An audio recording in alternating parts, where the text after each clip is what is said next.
1994 में पूज्य पिताजी महाराज की इंदौर में कथा हुई। तो इंदौर में एयरपोर्ट के पास में एक स्थान है, उसका नाम है विद्याधाम।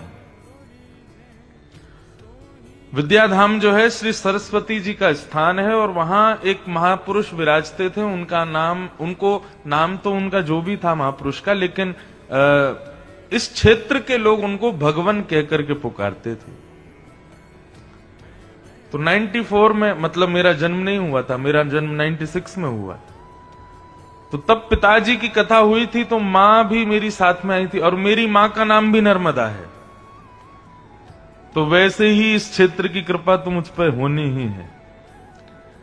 तो हमारी मां जब आई, तो वो जो भगवान जिन्होंने पिताजी की कथा करवाई थी, बड़े दिव्य तेजस्वी महापुरुष, और सरस्वती जी की बड़ी कृपा थी उन पर। तो मां ने जब उनको प्रणाम किया, तो वे बोले कि 97 में ठाकुर जी ने हमको दूसरी डेट दी है कथा की, और तब आपका पुत्र आना चाहिए कथा में। तो हमारी मां ने कहा कि महाराज जी, मेरे तो 3 बेटियां हैं, बेटा तो है नहीं।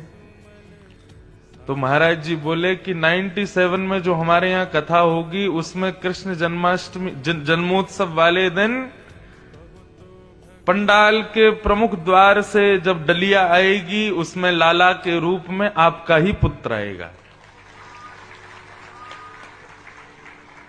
श्रावण कृष्ण नवमी तिथि बता दी मां को।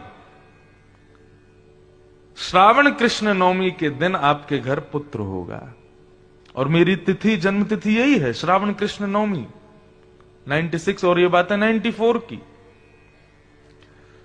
तो जब मेरा जन्म हुआ, तो पूज्य माताजी पिताजी दोनों का ये भाव रहा कि हमको जो ये पुत्र प्राप्त है, ये श्री इंदौर में जो विद्याधाम है, वहां की कृपा प्रसादी है।